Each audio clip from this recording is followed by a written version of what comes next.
Jennifer Sanassi. You're watching News 24 Live. Well, flu season is here, and I'm joined in studio by Dr. David Nye. He's a medical doctor and homeopath, so he's going to let you know what you can do to protect yourself against the virus this flu season. Hello. Hi, Jennifer. How are you? Good, thank you. And you? Good. Well, I'm a hypochondriac, and all of my viewers know that because I'm quite vocal about it. And I heard that this flu season is a lot more intense than other flu seasons that we've experienced. Is this true?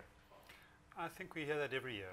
Every year they tell us the flu season is going to be really bad, which is a motivation for people to take protection. Yeah. But whether it's really any worse than previous ones, I don't know. Now, I know in North America, they've just come out of their winter season.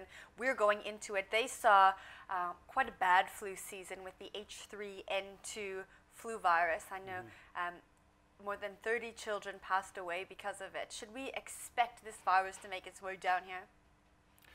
I guess it usually does. 6 months after the overseas flu season, we do get it here, so we probably do need to expect it.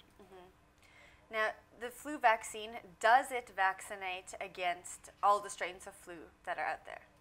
They're usually pretty good with the flu vaccine. They update it every year according to the latest strains that are experienced overseas. And they try and cover as much as they can, but they can only cover about 3 or 4 strains in a vaccine. And there may be 6 or 7 strains out there. Yeah. So it's not always 100%. Should that worry us? No, I think it's more important to keep your immune system strong. Now, how do we keep our immune system strong? There are many ways of keeping the immune system strong. Obviously, healthy diet, lots of fruit and vegetables, exercise, sleep are all important lifestyle choices. And then there are various natural products that also help to keep the immune system strong.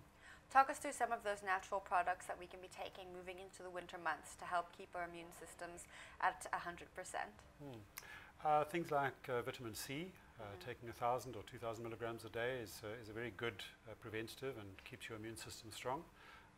Zinc tablets also are good. Herbal products like echinacea is also a very good immune booster, has a good antiviral effect as well too. There's a wonderful homeopathic product called oscillococcinum, which is quite a mouthful to pronounce.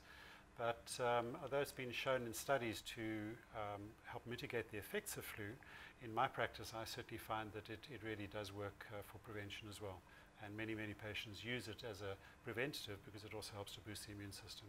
Now, if we have small children at home, is there a different kind of supplement we should be giving them? How do we make sure our kids stay healthy?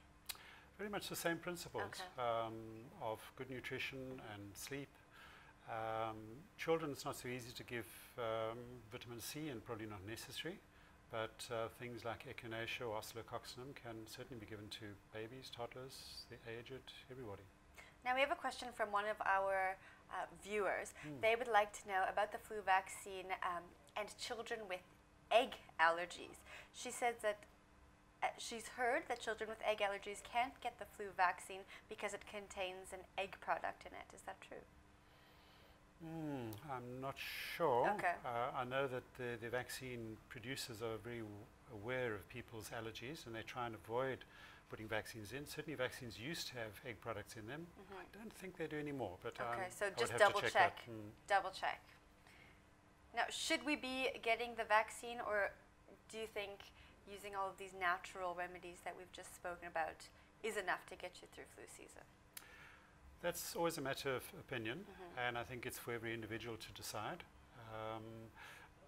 Doctors and the community health generally push the vaccines because they feel that it's important for everybody to be vaccinated.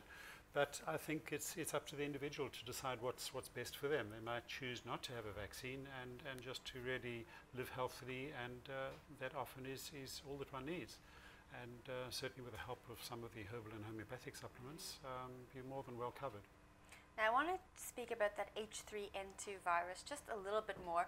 What makes this strain of the flu stronger than the other strains that we've seen?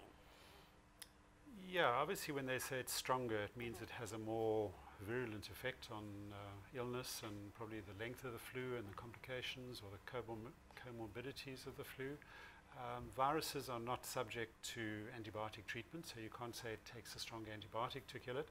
So it really relates to its virulence and how much illness and and morbidity and possibly death it causes. But why one virus is more virulent than another is difficult to know. Viruses are changing all the time. Every year they're mutating and changing, and they're becoming more and more powerful as perhaps our immune systems are becoming weaker. All right. Now we've spoken about how to prevent getting the flu, and if we already get it, what should we do? Should we stay at home and try to nurse it for a few days before going to see the doctor? Yes, I don't think you need to take every flu to the doctor. The difference between a cold and a flu is that generally with a cold you don't feel feverish, whereas with the flu you're going to have body aches, you're going to feel feverish, and it's better to stay in bed, which is usually what your body's telling you to do anyway. So if you listen to your body and try not fight it and force going to work or finishing that job, listening to your body, going to bed, taking the rest, taking lots of fluids, having a very light diet. You don't want to eat a lot when you've got the flu, but generally you don't feel like eating much anyway, so good old mother's chicken broth and lots of water is usually a good idea. And then to take some judicious treatments. There are many home remedies like hot toddies and that sort of thing, which people will always swear by, and each one has their own particular remedy.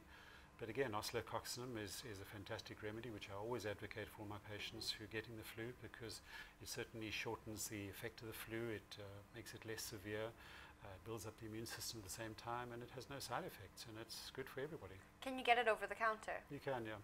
And say it again? Oscillococcinum. Oscillococcinum. All right, and that would really help with the symptoms. Now, at what point should we see the doctor? How many days or what symptoms would you associate with the flu escalating? In practice, most people need to see the doctor because they then need to get a certificate booking them off work. Yeah, but that's true. There's not terribly much the doctor can actually do for one when you're sick.